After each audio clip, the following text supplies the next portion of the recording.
बाबा का आशीर्वाद SPM channel पर आपका स्वागत है। ये जो वीडियो है, जो दरबार से जो इलाज करवाते हैं, ये उन सभी के लिए हैं।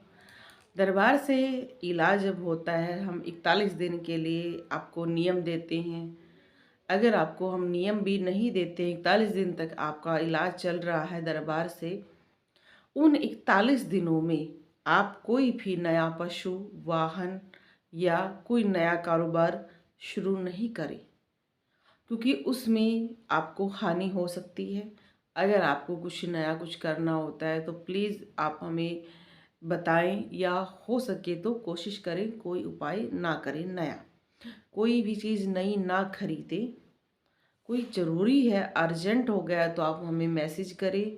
उसके लिए बाकायदा आपकी 11 रुपए की अर्जी लगेगी, उसके बाद ही आप कोई कार्य करेंगे। दूसरा, जिनका दरबार से इलाज चलता है, अगर आपके जितने सदस्य हैं उन सभी का नाम लिखकर ज़रूर भेजें कि हमारे घर में इतने सदस्य हैं। और अगर उन सदस्य में से कोई बाहर रहता है, बाहर जॉब करता है, तो उस टाइम आप इस बात का ध्यान रखें कि उसके लिए आप 11 रुपए की अर्जी, जिस दिन से आपका इलाज शुरू हो जाता है, 11 रुपए की अर्जी लगाएं और ये प्रार्थना करें कि बालाजी महाराज, माता रानी, कि मैं या मेरा कौन सा बच्चा है या घर का कोई सदस्य है, वो बाहर रहता है, इसलिए वो प्याज लहसुन का परहेज नहीं कर सकता है, क्योंकि जो उसका भोजन है वो बाहर ही बनता है। और हमारे यहाँ पर स्पष्ट रूप से कईयों को 41 दिन तक बिल्कुल प्याज लहसुन बंद बता दिया जाता है, ब्रह्मचर्य का पालन बताया जाता है। पर कईयों को इस नियम में छूट भी मिलती है। जिसके घर में जितनी ज़्यादा नेगेटिविटी होती है तो उनको उतने ही ज़्यादा नियम भी दिए जाते हैं। अगर आपके घर में नेगेटिविटी कम है तो आपको सिर्फ मंगल शनि का परहेज दिया जाएगा, और मंगल शनि को ही आप प्याज लहसुन नहीं खाना है, और उसी दिन ब्रह्मचर्य का भी पालन करना है। और इस बात का ध्यान रखें, अगर आप मंगल शनि को घर से बाहर जाते हैं, किसी शादी में जाते हैं, किसी रिश्तेदार के घर आपको जाना पड़ता है, तो पहले से दरबार में जो आपके घर में आप पूजा कर रही हैं, 11 रुपए ले अर्जी लगाएं बालाजी महाराज को कि आज मुझे बाहर जाना पड़ रहा है, मैं किसी के घर खाना पड़ेगा, और आप मुझे ये छूट प्रदान करें। इसके लिए ये ज़रूर करना है। हो सके 41 दिन तक के जो नियम होते हैं उसमें बाहर ना जाएं, पर ये मंगल शनि के जो हम आपको परहेज देते हैं, उन परहेज को 41 दिन के बाद भी आप हो सके तो ज़रूर अपने जीवन में अपनाएं। और अगर आप बाहर जाते हैं तो 11 रुपए की अर्जी लगाएं। कई बार 41 दिन के बारे में लोगों को पता ही नहीं चलता, इसलिए जिस दिन से आप अपनी पूजा शुरू करते हैं, आप अपना लिख लें कि आज से मैं पूजा शुरू कर रहा हूँ। पूजा करते वक्त हमारे जो नियम हैं बहुत ही सरल हैं।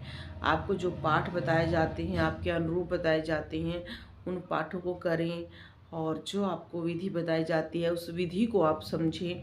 अगर आपको समझ में नहीं आती है तो आप व्हाट्सएप पर मैसेज छोड़ें कि ये बात हमें समझ में नहीं आई है, आप हमें ज़रूर बताएं। इन 41 दिनों में आपको कोई भी सिम्टम महसूस हो सकते हैं, कोई ओपरी पराई चीज़ दिखाई दे सकती है, आप में से घर में कोई सदस्य बीमार हो सकता है, तो हल्का फुल्की बीमारी हो जाती है, कईयों को उल्टी दस्त लग जाती है, तो दवाइयाँ लेना ना बिल्कुल ना भूलें, दवाइयाँ ज़रूर लें। और कोई भी आपको बेचैनी होती है, रात को नींद नहीं आती है, तो जो आपको सुरक्षा मंत्र दिया जाता है उसका निरंतर जाप करके सोने की कोशिश करें। पूजा पाठ का नियम फिक्स करने की कोशिश करें।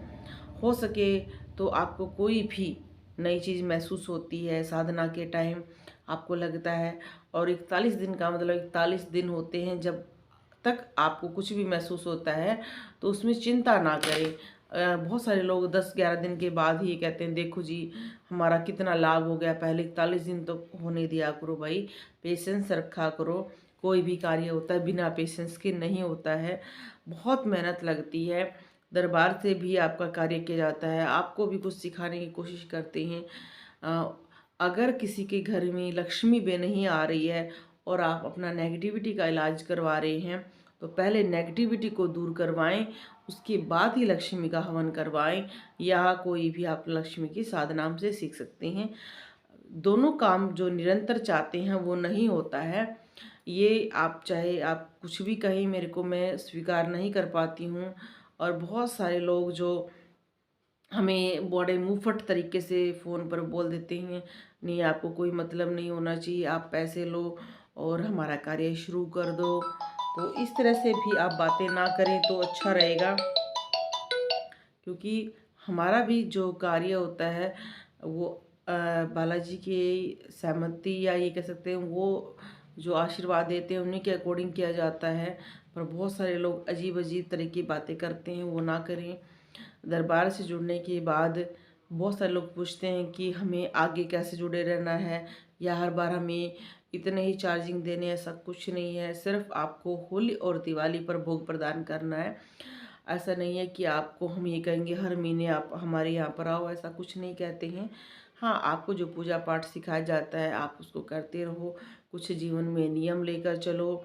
कुछ देखो, अगर आप अपना भला चाहते हो तो कुछ नियम लेकर देवताओं की शरण में चलो, और होली दिवाली पर अपना जो भोग होता है वो देना कभी ना भूलें।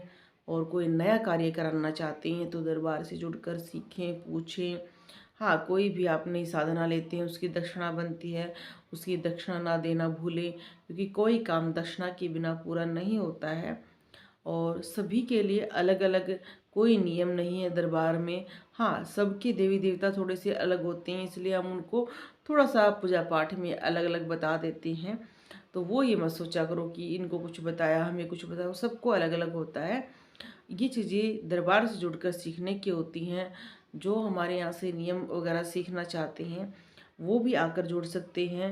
बहुत सारे लोग ये पूछते रहते हैं कि इन 41 दिनों में हमारे साथ जो घटनाएं होती हैं वो क्यों होती हैं। देखो, अगर कोई इलाज चल रहा है तो कठिनाई होंगी ही होंगी, डरने की आवश्यकता नहीं है। कई बार उग्रता बढ़ जाती है, कई बार लड़ाई झगड़े बढ़ जाते हैं, बीमारियां उथल पुथल कर देती हैं, मन से श्रद्धा टूट जाती है। ऐसा रहता है कि नहीं, हम इनसे नहीं कराना है। बहुत सारे ऐसे मन में दुविधाएं रहती हैं। आप भक्त पर विश्वास नहीं कर पाते हो, भगवान पर तो विश्वास करा करो। बोलो जय श्री राम, बोलो जय श्री राम।